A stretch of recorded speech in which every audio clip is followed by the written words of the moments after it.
જય જગન્નાથ, જય રણછોડ માખણ ચોર। આ નાદ સાથે ભૂમિ ગુંજી ઉઠે છે। ભગવાન જગન્નાથજી ભાઈ બલરામ અને બહેન સુભદ્રા સાથે રથ પર સવાર થઈ યાત્રાએ નીકળે છે। હિન્દુઓને ભગવાન જગન્નાથજી નગરના લોકોને દર્શન આપવા આવે છે।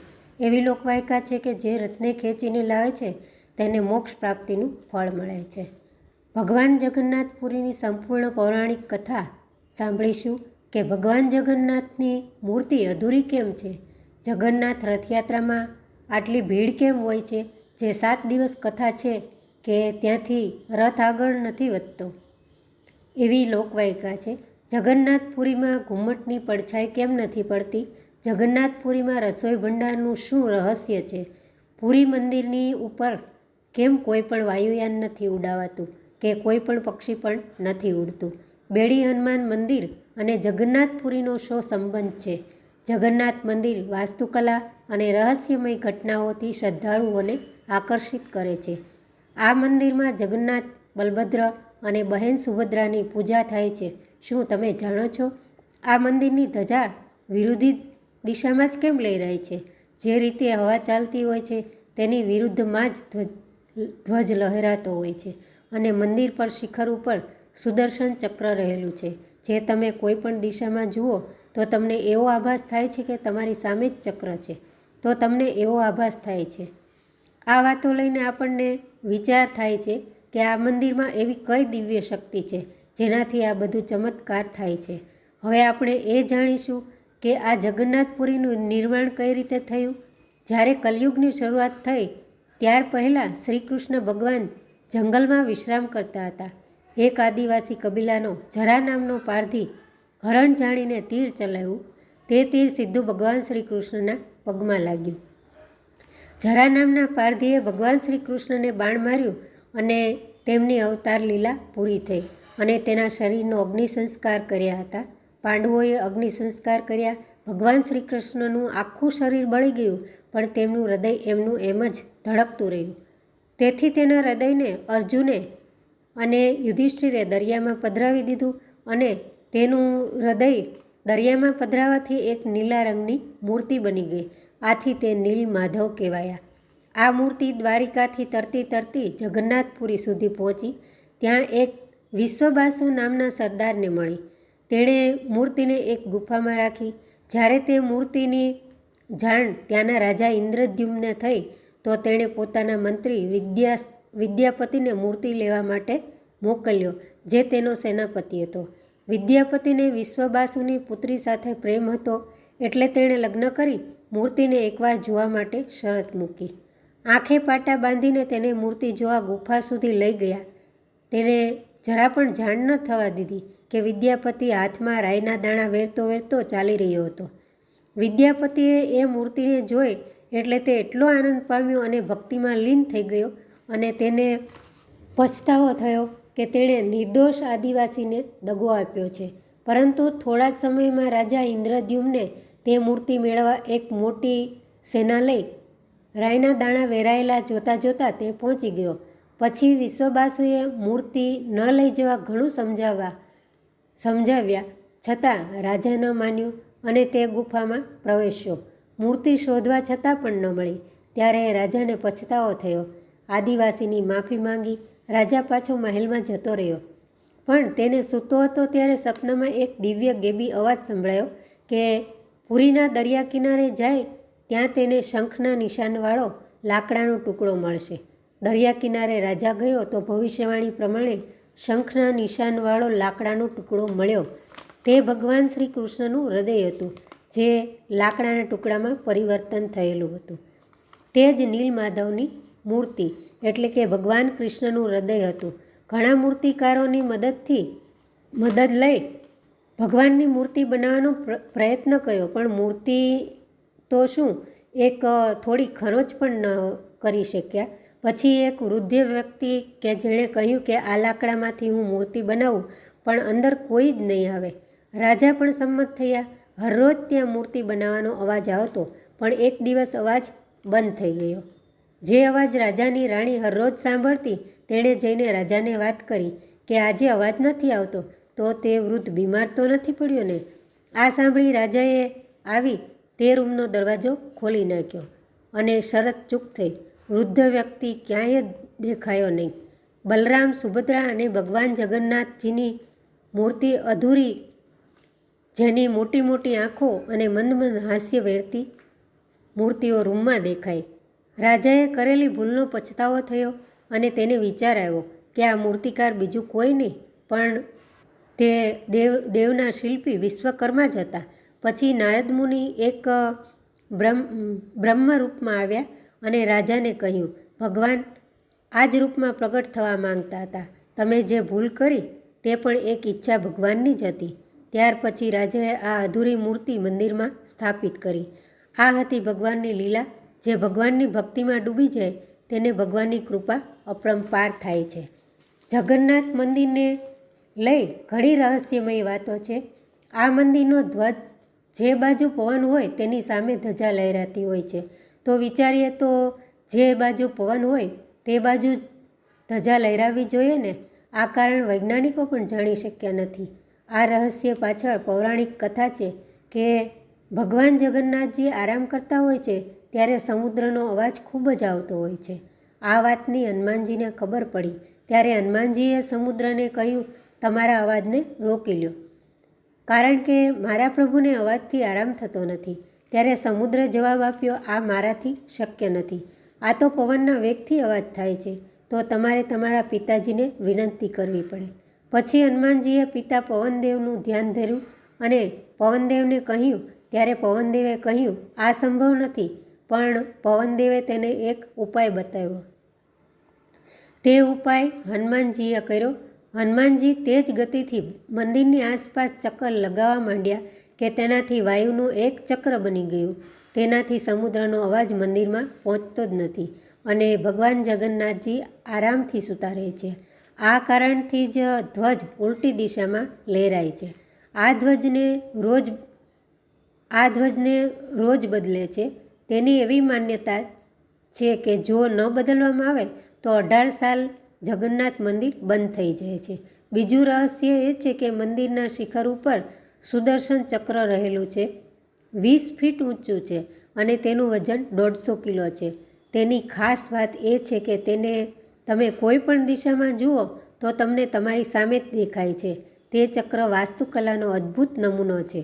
પછી રસોઈઘરને એક રહસ્ય રસોઈઘર સાથે જોડાયેલું છે કે ત્યાં રસોઈ ઘરમાં લાખો ભક્તોની માટે રસોઈ બનાવાય છે કે ત્યાં 1 લાખ ભક્તો આવે છે કે 5 લાખ. રસોઈ પ્રસાદની ક્યારેય ઘટ પડતી જ નથી. જેટલો પ્રસાદ વધે છે તે દરવાજો બંધ થાય એટલે તેની આપોઆપ પૂરો થઈ જાય છે.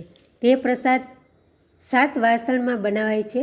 એક ઉપર બીજું એમ 7 વાસણ ચૂલા ઉપર રખાય છે.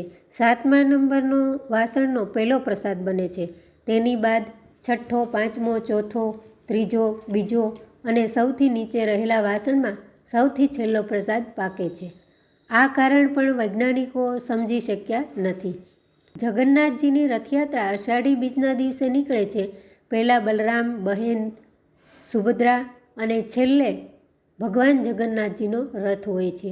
આ રથને ખેંચવા માટેની એવી માન્યતા છે કે જે કોઈ રથને ખેંચે તે મોક્ષ પ્રાપ્ત કરે છે. રથયાત્રામાં 3 રથો હોય છે. ભગવાન જગન્નાથનો રથ નંદી ઘોષ કહેવામાં આવે છે. તેનો રંગ લાલ અને પીળો હોય છે, જેને 16 પૈડા હોય છે. ત્યાર પછી બલભદ્રનો રથ, તેને તાલ ધ્વજ કહેવાય છે. તેનો રંગ લાલ અને લીલો હોય છે, તેને 14 પૈડા હોય છે. અને છેલ્લે સુભદ્રાનો રથ, જેને દેવ દલન કહેવામાં આવે છે, તેનો રંગ લાલ અને કાળો હોય છે, તેને 12 પૈડા હોય છે. રથયાત્રાને દિવસે વરસાદ આવે જ છે, તેને ભગવાન જગન્નાથજીની કૃપા કહે છે. ત્યારબાદ રથયાત્રાનો રથ યાત્રા પછી એક સમાધિ પાસે રોકવામાં આવે છે. તેની પાછળ પણ એક દંતકથા છે. શાહજહાંના સમયમાં તેને એક સરદારે ધર્મ પરિવર્તન કરી બ્રાહ્મણની દીકરી સાથે લગ્ન કર્યા. પછી તેને 5 સંતાન થયા. તેમાં સૌથી નાનો સાલબેગ નામનો પુત્ર હતો. તે માતાના સંસ્કારને કારણે શ્રી જગન્નાથ ભગવાનનો પરમ ભક્ત હતો. એક લડાઈમાં સરદાર મૃત્યુ પામ્યો અને સાલબેગ પણ ઘાયલ થયો હતો. તેની ઘણી સારવાર કરવા છતાં સારો થતો ન હતો. તેની માતાએ 12 દિવસ ભગવાનનું સ્મરણ કરવાનું કહ્યું. કે તું સ્મરણ કરવાથી સાજો થઈ જઈશ. અને સાલબેગ સારો થઈ ગયો. તેની ભગવાન પ્રત્યે શ્રદ્ધા એટલી વધી ગઈ અને જગન્નાથપુરીમાં દર્શન કરવા ગયો, પણ વિધર્મીના કારણે તેને અંદર જવા ન દીધો. પછી સાલબેગ વૃંદાવન કૃષ્ણ ભગવાનના દર્શન કરવા જતો રહ્યો. અષાઢી બીજ આવી અને સાલબેગને જગન્નાથ ભગવાનના દર્શન કરવાની તીવ્ર ઈચ્છા થઈ, પણ તે પાછો માંદો પડ્યો અને પહોંચી શકતો ન હતો. આ રથયાત્રા અચાનક બાલકંડીમાં રોકાઈ ગઈ. હાથી અને ઘોડાઓ દ્વારા ખેંચવામાં આવી, પણ જરા પણ ખસી નહીં. 7 દિવસ ત્યાં જગન્નાથનો રથ રોકાયો. પ્રજાજનો અને રાજા ચિંતામાં પડી ગયા. એક દિવસ રાજાને સ્વપ્ન આવ્યું કે ચિંતા કરતો નહીં, હું મારા ભક્ત સાલબેગની પ્રતીક્ષામાં છું. છેવટે સાલબેગ જગન્નાથજી સુધી પહોંચ્યો અને દર્શન કર્યા બાદ જગન્નાથજીનો રથ આગળ ચાલ્યો. તેની આંખોમાં આંસુ આવી ગયા. જગન્નાથજીના ઘણા ભક્તિ ગીત તેણે લખ્યા, જે આજ પણ પુરી મંદિરમાં સવારમાં પ્રાર્થનાની જેમ ગવાય છે. જ્યાં રથ રોકાયો હતો ત્યાં જ મૃત્યુ પછી સાલબેગને સમાધિ આપવામાં આવી હતી અને આજ પણ જગન્નાથજીનો રથ યાત્રા પછી સાલબેગને સન્માન માટે ત્યાં રથ રોકવામાં આવે છે. ત્યારબાદ જે ભગવાનની મૂર્તિઓ બનાવવામાં આવે છે તેને વિશેષ પૂજાઓ કરીને બદલવામાં આવે છે અને જૂની મૂર્તિઓને કોઈ ગુપ્ત જગ્યાએ દફન કરવામાં આવે છે. તે બધી જ ક્રિયાઓ ખૂબ જ ગુપ્ત રીતે કરવામાં આવે છે. આ પાછળ પણ એક વાત એવી છે કે જ્યારે મૂર્તિઓ બદલવામાં આવે છે ત્યારે મંદિરની આસપાસ અંધારું કરી દેવામાં આવે છે. મંદિરની બહાર સુરક્ષા માટે સૈનિકોને રાખવામાં આવે છે અને માત્ર મૂર્તિ બદલવા માટે જે પૂજારી હોય છે તેને જ અંદર જવા દેવાય છે. જૂની મૂર્તિઓને બદલે નવી મૂર્તિઓ બદલાવાય છે, પણ એક એવી વસ્તુ છે બ્રહ્મ પદાર્થ, જે તે મૂર્તિઓમાંથી કાઢીને નવી મૂર્તિમાં સ્થાપિત કરાય છે. બ્રહ્મ પદાર્થ નીકળવાથી મૂર્તિઓ નિર્જીવ બની જાય છે, એટલે જૂની મૂર્તિને કોયલી વૈકુંઠમાં દફનાવી દેવાય છે. આ પ્રક્રિયાને પાતાલી કહેવાય છે. આ સ્થાને નવી મૂર્તિ પધરાવાય છે અને તેમાં રહેલો બ્રહ્મ પદાર્થ સ્થાપિત કરવાનો અધિકાર માત્ર આદિવાસી કબીલાના વંશજોને જ હોય છે, જેણે સૌથી પહેલાં જગન્નાથજીની ઉપાસના કરી હતી. આ બ્રહ્મ પદાર્થ દર 12 વર્ષે જૂની મૂર્તિ બદલી નવી મૂર્તિમાં સ્થાપિત થાય છે. મૂર્તિમાંથી બ્રહ્મ પદાર્થ કાઢે છે ત્યારે તે પૂજારીને પણ ખબર નથી હોતી કે તેનું સ્વરૂપ કેવું હોય છે, કારણ કે તેની આંખે પટ્ટી બાંધીને જ બદલવામાં આવે છે અને આ પાછળ આ વિધિ જે કોઈ જોઈ લે તેનું મોત પાક્કું હોય છે. અને કોઈ બ્રહ્મ પદાર્થને બદલવાની ક્રિયા જોઈ લે તો તેના શરીરના ટુકડા થઈ અને ઉડી જાય છે. પછી મનુષ્ય રૂપ ક્યારેય પણ તેને મળતું નથી. આ બ્રહ્મ પદાર્થ બીજું કંઈ નહીં પણ કૃષ્ણ ભગવાનનું હૃદય છે, જે આદિવાસી કબીલાને લોકો નીલમાધવના રૂપમાં પૂજા કરે છે. જગન્નાથ મંદિરનો ઘુમ્મટ એટલો વિશાળ છે કે તેનો પડછાયો મંદિરમાં ક્યાંય જોવા જ નથી મળતો. હર એક મંદિરોમાં 1 કે 2 દરવાજા હોય છે, પણ જગન્નાથ મંદિરમાં 4 દરવાજા છે, જેમાં પહેલું દ્વાર સિંહનું દ્વાર છે, બીજું વાઘનું દ્વાર છે, ત્રીજું હાથીનું દ્વાર છે અને ચોથું દ્વાર ઘોડાનું દ્વાર છે. સિંહ દ્વારમાં પ્રવેશતા જ સમુદ્રનો અવાજ એકદમ બંધ થઈ જાય છે, સંભળાતો જ નથી. આ પણ એક રહસ્ય છે. બીજું દ્વાર સ્વર્ગ દ્વાર, જ્યાં મોક્ષ માટે શબોને બાળવામાં આવે છે. તે બાળવાની ગંધ આવે છે તે સિંહ દ્વારની અંદર જવાથી એકદમ ગંધ આવતી બંધ થઈ જાય છે. આખરે આ રહસ્ય કેવું છે? જગન્નાથ મંદિર ઉપર કોઈ પક્ષી પણ ત્યાંથી નથી નીકળતું, કારણ કે તેના ઘુમ્મટ પર સાક્ષાત ગરુડજીની સુરક્ષા છે, જે પક્ષીઓના રાજા કહેવાય છે. આ ઉપરાંત જગન્નાથપુરી મંદિરની ઉપર 8 ધાતુઓ મેળવીને એક ચક્ર બનાવેલું છે. તેને નીલચક્ર અથવા સુદર્શન ચક્ર નામથી જાણીએ છીએ. કહેવાય છે કે આ ચક્ર વાયુમાં ચાલતા યંત્રોને અવરોધ કરે છે, એટલે કોઈ વિમાન કે બીજા વાયુયાન ત્યાંથી પસાર થઈ શકતા નથી. અને સૌથી રહસ્યમય વાત જગન્નાથપુરીમાં રત્ન ભંડારમાં છે, જે સૌથી મોટું રહસ્ય છે. આ રત્ન ભંડારમાં જગન્નાથજી, બલરામ અને બેની સુભદ્રાના કિંમતી આભૂષણો અને કિંમતી વસ્તુઓને ખૂબ જ જૂની છે તે રખાય છે. ઓરિસ્સાના કેટલાય રાજાઓ એ સોના, ચાંદી અને ધન રત્નો તેના દાન આપ્યા છે. 1918માં રત્ન ભંડારનું બહારથી ખોજ કરી હતી, પણ અંદરના રૂમની ચાવીઓ જ ગાયબ થઈ ગઈ હતી. પછી 2024માં રત્નભંડારના અંદરના ઓરડા ખોલ્યા હતા, જે સવારે 9:53 શુભ મુહૂર્તમાં ધ્યાન રાખીને અને લોકોના કહેવા પ્રમાણે આ ખજાનાનું સ્વયં ભગવાન જગન્નાથજી રક્ષણ કરે છે.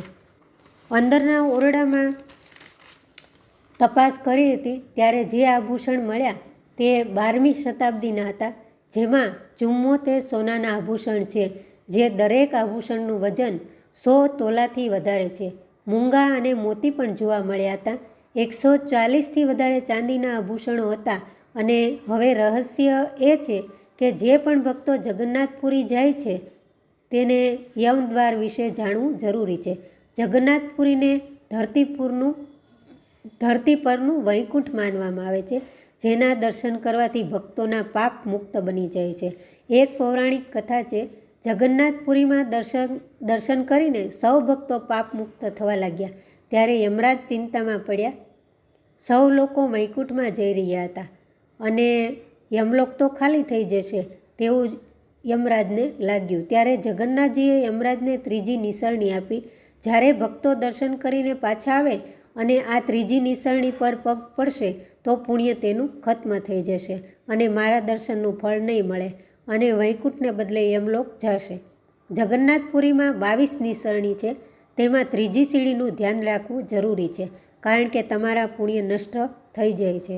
હવે જાણીએ કે દેશમાં લોકો તો બીમાર પડતા હોય છે, પણ ભગવાન જગન્નાથ પણ બીમાર થઈ જાય છે. રથયાત્રા પહેલાં 15 દિવસ ભગવાનને તાવ આવે છે. તે પરંપરા નિભાવવામાં આવે છે. તેને તાવ કેમ આવે છે? તો જેઠ મહિનાની પૂનમના દિવસે જગન્નાથજી, બલરામ અને બેની સુભદ્રાને 108 ગળાથી સ્નાન કરાવવામાં આવે છે, જેને સહસ્ત્રધારા નામથી જાણી શકાય છે. માન્યતા છે કે ઠંડા પાણીથી સ્નાન પછી ત્રણેય બીમાર પડી જાય છે. પછી 15 દિવસ એકલા રખાય છે અને કબાટ એટલે કે મંદિર બંધ રખાય છે અને ભગવાનને કાઢા અને આયુર્વેદિક દવાઓ અપાય છે અને પછી રથયાત્રા નીકળે છે. આની પાછળ એક પૌરાણિક કથા છે કે માધવદાસ નામનો જગન્નાથ ભગવાનનો પરમ ભક્ત હતો, જે કાયમ ભગવાનની સેવા પૂજામાં જ રહેતો. તે અચાનક બીમાર પડી ગયો કે તે ઉઠી પણ શકતો ન હતો. ત્યારે ભગવાને માધવરાયના ઘરે જઈ 15 દિવસ તેની સેવા કરી અને સાજો થયો. ત્યારે માધવદાસે ભગવાનને કહ્યું કે પ્રભુ, તમે મારી સેવા કરવા કરતાં મને સાજો કરી દીધો હોત તો તમારે જગતના સ્વામીને મારી સેવા કરવી ન પડત. ત્યારે પ્રભુએ હસીને કહ્યું કે માધવ, કર્મની અંદર જે લખ્યું હોય તે ભોગવવું જ પડે છે. જો સાજો કરે તો તારે બીજા જન્મમાં પણ આ ફળ તો ભોગવવું જ પડે. પણ હવે જે 15 દિવસનો રોગ છે તે હું પોતે લઈ લઉં છું. આ પણ એક કારણ છે કે ભગવાન જગન્નાથ 15 દિવસ બીમાર પડે છે. તે હરેક સાલ તેને માધવદાસને યાદ કરવામાં આવે છે. હવે જાણીશું બેડી હનુમાનને જોડાયેલું રહસ્ય. જગન્નાથ મંદિરની પશ્ચિમ દિશામાં સમુદ્ર તટ પર રહેલું હનુમાન મંદિર છે, જેનું ખાસ મહત્ત્વ રહેલું છે. તેનું બીજું નામ દરિયા મહાવીર મંદિર પણ છે. આ મંદિરમાં હનુમાનજીની મૂર્તિ સાંકળોથી બંધાયેલી રહે છે, બેડીથી બંધાયેલી રહે છે. તેથી તે બેડી મંદિર હનુમાન તરીકે જાણીતું છે. તો મનમાં લોકોને સવાલ થાય કે હનુમાનજી સાથે આવું કર્યું કોણે? તો તેની પાછળ એક દંતકથા છે. હનુમાનજીને સુરક્ષા માટે હાજર રહેવા કહ્યું, પણ જ્યારે હનુમાનજીને પ્રભુના દર્શન કરવાની ઈચ્છા થાય ત્યારે તે પહેરો છોડીને મંદિરમાં ચાલ્યા જતા.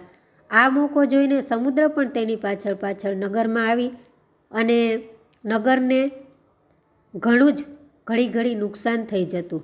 ઘડી સમજાવવા છતાં હનુમાનજી દર્શન કરવા દોડી જતા.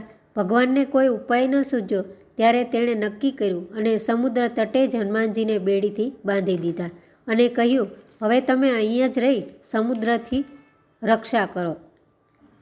ત્યારથી ત્યાં હનુમાનજીનું મંદિર ત્યાં છે, જે બેડી મંદિર તરીકે જાણીતું છે. અને ત્યારથી સમુદ્રથી જગન્નાથપુરી સુરક્ષિત બની ગયું અને સમુદ્રની લહેરો આવતી બંધ થઈ ગઈ. જય જય જગન્નાથ, જય જગન્નાથ.